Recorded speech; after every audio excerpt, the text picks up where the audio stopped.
Je regarde les choses en face en me disant qu'il reste quelque chose de vrai en moi, que je mérite encore d'être aimé. En fait, j'espère. Le goût de la vie remplace peu à peu un vide installé dans mon cœur, car j'ai trouvé la joie que je cherchais. Et je te mentirais en disant que sexe, réussite, consommation correspond à ton désir de bonheur. J'ai suivi notre société qui dit un seul mot d'ordre, se faire plaisir. Aujourd'hui, ma soif d'idéal a remplacé une course absurde. À présent, je sais que je suis appelé à quelque chose de beau. Avant, je me disais, je ne sais même pas ce que je fais là.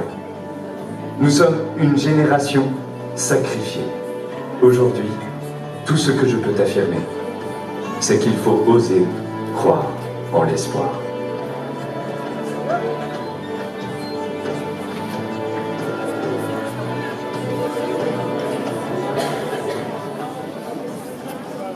Voilà, soyez les bienvenus. On est vraiment très heureux de vous accueillir pour cette célébration des 50 ans de l'église évangélique de la Piétrine. Mais au-delà de l'église, d'un mouvement, c'est la célébration de notre Dieu, de la fidélité de Dieu. Amen. Et ce matin, nous voulons lui rendre vraiment toute la gloire. On a la joie, on a l'honneur d'avoir avec nous monsieur le maire d'Ajaccio, monsieur Marc Cantielli, qui est là. Vraiment, et aussi également monsieur le vicaire d'Ajaccio, monsieur Coeroli. Vraiment que Dieu vous bénisse au milieu de nous. Et ce matin, nous voulons vraiment rendre gloire à Dieu. Nous voulons vraiment aussi avoir un regard sur le passé, mais pour nous projeter sur l'avenir. C'est vrai que c'est important aussi pour chacun d'entre nous d'honorer le passé et de rendre gloire à Dieu, mais aussi de mettre en valeur tous ceux et celles qui ont cru, que Dieu a suscité pour cette île afin de venir porter le plein évangile. Et donc voilà, on veut rendre gloire à Dieu. Donc soyez les bienvenus et que ce matin nous puissions passer un bon moment dans la présence de Dieu et qu'à lui revienne toute la gloire. Amen. Chantons de tout notre cœur, nous laissons la place au groupe de l'église de Philadelphie à Paris qui nous entraîne à chanter.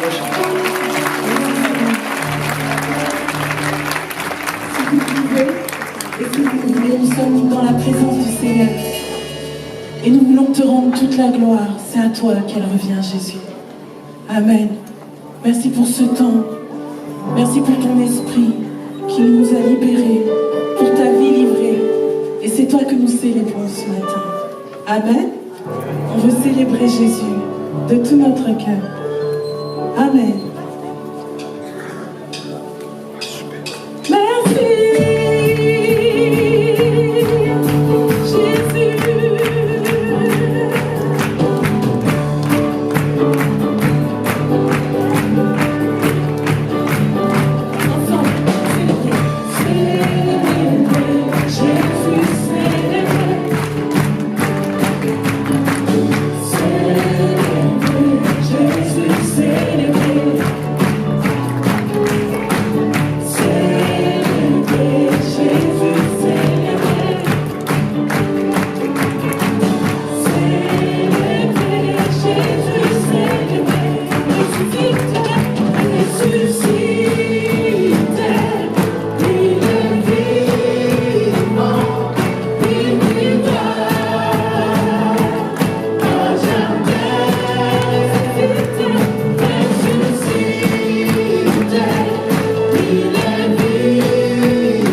touche ton cœur.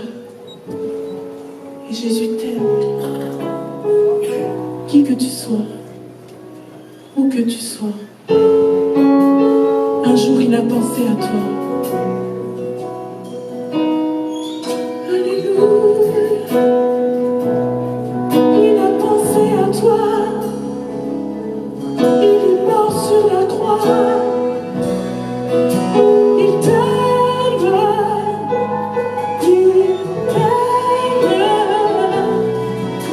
Il t'aime.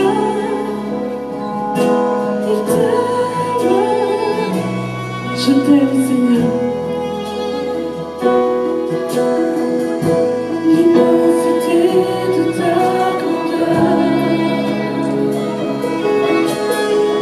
me montre que je ne suis rien. Mais quand tu façonnais la terre, j'étais déjà près de ton cœur. Tu m'aimais avant que je sois.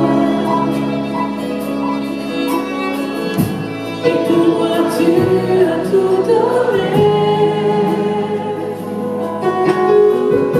Toi seul pouvais me libérer. C'est pourquoi je veux t'adorer. Toi seul est digne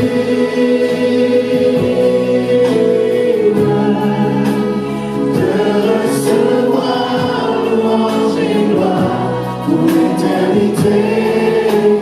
Toi seul est digne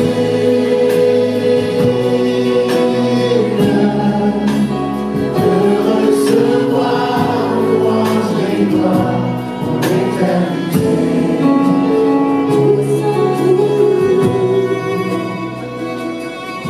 Tu as pensé à moi. L'immensité de ta grandeur me montre que je ne suis rien. Et quand tu façonnais la terre, j'étais déjà près de ton cœur. Tu m'aimais avant que je sois. Et pour moi tu as tout donné. Ton seul pouvait me libérer. Tu m'aimais. C'est pour moi je veux t'adorer. Toi seul est digne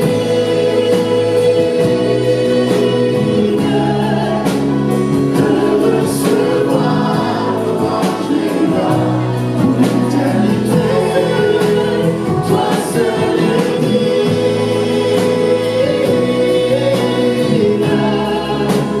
de recevoir louange et gloire pour l'éternité. Toi seul est digne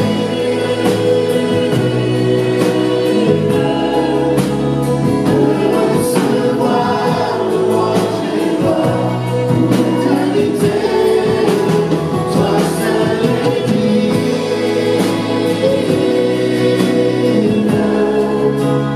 de recevoir louange et gloire pour l'éternité.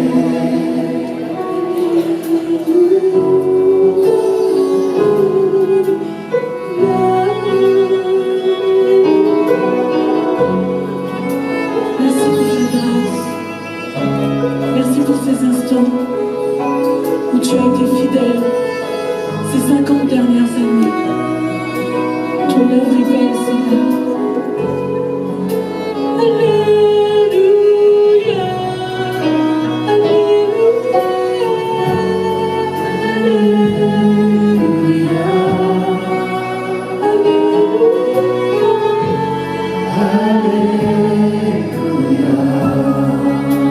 Alléluia.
Merci pour ta fidélité, Jésus.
Merci Seigneur.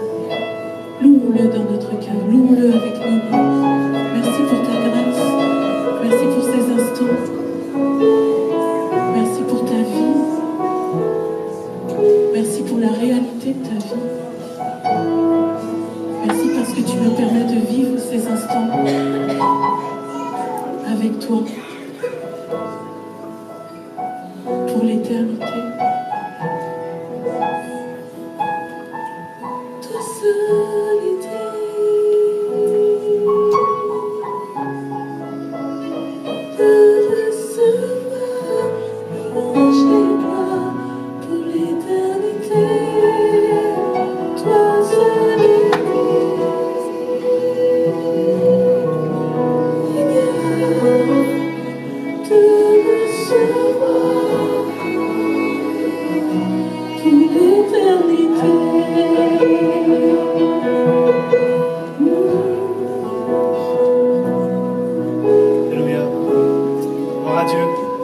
Soit la gloire et l'honneur, amen. On souhaite la bienvenue aussi aux anciens pasteurs de l'église de la Pietrina. Et je voudrais demander à un de ces anciens pasteurs, Stéphane Bautier, on a un pasteur à Gap, dans la ville de Gap, de venir prier. Nous voulons remettre ce moment dans la présence de Dieu, prier pour que Dieu vienne bénir, amen. Seigneur, nous te remercions, nous te rendons grâce pour cette journée de célébration, parce que c'est une journée que tu as créée encore et nous voulons qu'elle soit tout à nouveau une journée de joie pour chacun de nous. Nous voulons repartir de ce lieu avec ta présence et ta joie dans nos cœurs. Alors nous te remercions parce que tu as tout prévu d'avance et ces moments aussi. Et nous réclamons l'onction de ton esprit, nous réclamons ta faveur et ta bénédiction. Tu as mis la joie dans nos cœurs, tu as mis le bonheur dans nos vies, tu as transformé nos existences et nous sommes là pour rendre ce témoignage que tu es fidèle. Les années passent et tu ne changes pas. Les années passent et la bénédiction de Dieu demeure. Et nous sommes heureux de pouvoir en témoigner. Quelle grâce d'être là devant toi, tous ensemble réunis pour célébrer la fidélité de Dieu. Merci pour ton salut. Merci pour la joie que tu prodigues à nos cœurs, pour le bonheur que tu nous donnes au quotidien. Et ma prière et notre prière, c'est que tu viennes encore aujourd'hui. C'est que tu viennes remplir ce lieu de ta présence. C'est que ton onction soit manifeste. C'est que la présence du Saint-Esprit soit là pour encore parler à nos cœurs, bénir nos vies, bénir nos âmes. Merci pour les familles que nous représentons. Merci pour cette grande famille qu'est la famille de Dieu. Mais cette grande île que tu aimes, cette belle île de Corse que tu aimes et que tu souhaites bénir encore aujourd'hui. Alors oui, à toi la gloire, à toi l'honneur, à toi la reconnaissance de nos cœurs. À toi, Seigneur, revienne l'adoration de nos âmes. Nous sommes heureux de te connaître, nous sommes heureux de t'avoir rencontré un jour et nous réclamons encore, s'il te plaît, veille sur nos vies, veille sur nos cœurs, envoie ta présence sur chacune de nos vies. Viens, viens, manifeste ta gloire encore en ce jour. À toi l'honneur et la louange, notre Père. Amen. Gloire à Dieu. Alléluia. Voilà. Un grand merci au groupe de l'église de Philadelphia pour ces chants magnifiques. Également aussi, je voudrais souhaiter la bienvenue aux internautes. Attention. La bienvenue aux internautes donc, et aux amis de Facebook. Et j'ai une mention très spéciale pour notre sœur Christelle. Christelle, si tu nous entends, on pense très fort à elle.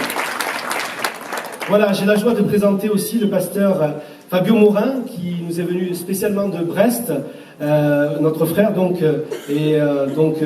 actuellement, il a son historique concernant Fabio. Il a fait donc tout un... Attendez, j'ai loupé les choses. La présentation de notre frère.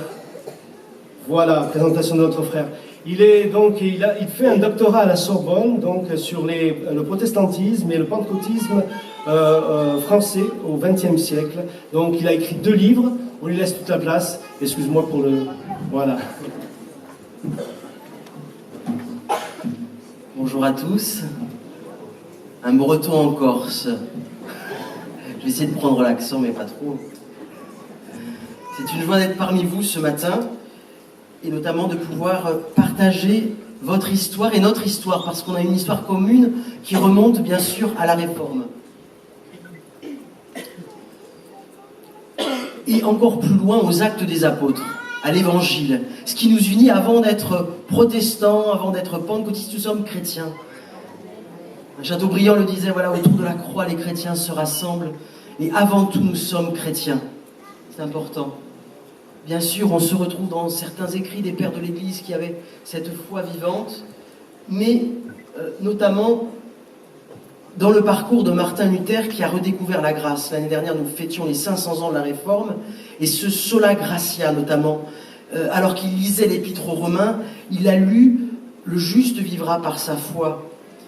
Et on peut résumer sa découverte par l'Épître aux Éphésiens qui dit « Ce n'est pas par les œuvres que nous sommes sauvés, c'est par le moyen de la foi ». C'est un cadeau de Dieu. Et persuadé qu'il allait convaincre le pape et qu'il voulait faire une réforme à l'intérieur de l'Église, il a affiché ses 95 thèses à Wittenberg. Je vais passer sur les détails, mais nous nous retrouvons dans le sola scriptura aussi, l'attachement aux Écritures, sola gratia, sola fide, soli deo gloria. Bien sûr, Jean Calvin est aussi un de nos modèles, un de ces hommes qui a marqué l'Europe et le monde avec cette structuration de l'Église, l'image de l'homme protestant, une théologie forte du Saint-Esprit à laquelle nous sommes attachés, mais également Zwingli qui a redéfini un petit peu la vision de la scène qui n'était pas pour lui une manifestation claire du corps et du sang que l'on mangeait Jésus, la transubstantiation, mais qui disait que c'était un mémorial, comme Jésus le disait, faites ceci en mémoire de moi. Comme Jésus disait, je suis la porte, je suis le bon berger, lorsqu'il disait, je suis le pain de vie, je suis... voilà, c'était un symbole, et c'est dans cette lignée que nous inscrivons. Il y a aussi Conrad Grebel et Menno Simons, qui sont les fondateurs, on va dire, des églises évangéliques anabaptistes, donc que ce soit à Zurich ou en Hollande, dans les Pays-Bas, pour Menno Simons. Ce qui les caractérise, c'est le baptême à l'âge adulte. Parce que nous ne baptisons pas les enfants pour que chacun fasse le choix, comme Jésus qui s'est fait baptiser à l'âge de la majorité pour l'époque. Et nous nous inscrivons dans ce cadre-là. Et Menno Simons avait un attachement particulier à la paix. Et les premiers évangéliques ont manifesté un désir de séparation de l'Église et de l'État, pour rendre à César ce qui est à César, et à Dieu ce qui est à Dieu. Sans opposer forcément les uns et les autres. Jésus encourageait à payer ses impôts, et je vous encourage, habitants d'Ajaccio, je vois des... Voilà, un petit peu sur l'aspect global de notre histoire. Nous inscrivons aussi dans cette lignée de John Wesley en Angleterre, qui a eu à cœur de dire que la foi ne se transmettait pas de génération en génération, mais il fallait une expérience de conversion, avec une seconde expérience, une vie qui témoigne de la vie de Christ. Parce que vous savez que Constantin faisait baptiser les soldats, vous passez par une rivière, allez, vous êtes baptisés. Et John Wesley a rappelé l'importance de ce que Jésus disait à Nicodème, ce théologien, il faut que tu naisses de nouveau. Passer par une nouvelle expérience, passer de la mort à la vie, comme Jésus est mort et ressuscité. Alors, nous faisons partie, comme dans l'Église catholique, il y a plusieurs communautés, dans l'Église protestante et évangélique, il y a aussi plusieurs famille d'église et nous faisons partie de cette famille des Assemblées de Dieu, qui est une famille parmi d'autres. Hein. Comme je le disais, nous sommes chrétiens avant tout, mais nous avons une histoire et je vais vous en parler un petit peu. Au Havre, c'est parmi une mission bretonne. Vous dites, il parle pour sa paroisse, il est chauvin. Vous allez voir que c'était un pasteur breton qui est venu en Corse, mais il était d'origine corse. Mais il y a un lien entre la Bretagne et la Corse, de toute façon. Mais au Havre, ça a commencé par une mission bretonne pour aider ces marins qui parfois étaient gagnés par l'alcoolisme. Et là, pendant 40 ans, une Suissesse, Mademoiselle Biolay, aidée de monsieur Chaumet, Galis, Le Quéré, un breton, se sont occupés de toutes ces personnes et ont prié pour qu'il y ait un renouveau au sein de l'Église protestante en France. Et un certain Douglas Scott, un Anglais, qui voulait partir au Congo belge, est venu apprendre le français. Il parlait très bien français d'ailleurs. Il fait un premier séjour en 1927 au Havre et en 1930, le 1er janvier, il arrive au Havre. Et là, la femme d'un commandant est guérie d'un cancer. Un jeune se met à marcher. Un gazette de guerre qui était pensionné n'a plus besoin d'être suivi et soigné. Et là, ce sont des dizaines, voire des centaines de personnes qui affluent, même dans les tramways, on chante les cantiques, on nous appelait même les Alléluia. Comme ce matin, on a chanté Alléluia, gloire à Dieu. Et le réveil se propage. Douglas Scott est invité dans les églises protestantes, dans le nord, baptiste, dans le sud. Il va même auprès des théologiens à Nîmes qu'il rencontre. Et il dit que Jésus est capable encore de toucher les cœurs. Jésus sauve, Jésus guérit, Jésus revient. Ce n'est pas une tradition seulement. Et là, un théologien lui dit, mais monsieur Scott, vous faites de Jésus une bonne à tout faire. Et lui le regarde droit dans les yeux. Et vous, vous en faites un bon à rien.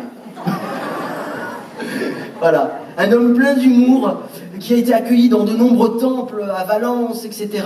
et qui aussi a développé dans plusieurs villes où il n'y avait pas de vision pour un évangile vivant, où il n'y avait parfois même pas d'église protestante, il a développé tout un réseau d'églises, des assemblées de Dieu, avec toute une équipe de pasteurs. Alors plus proche de nous, une église qui nous a beaucoup aidés. Vous avez les premiers locaux de l'Assemblée de Dieu de Nice, dans l'église anglicane, où on faisait les baptêmes. Il y a plein d'images de baptêmes dans ce lieu. Et la salle actuelle, la salle du Majestic, qui est toujours un des lieux de culte de notre temple à Nice, de nos églises. Là, vous voyez l'Opéra de Nice aussi. Vous voyez, on remplit le Palais des Congrès ici à Ajaccio, mais déjà à l'époque, on faisait nos réunions à l'Opéra ou à la salle du Palais des Festivals à Cannes.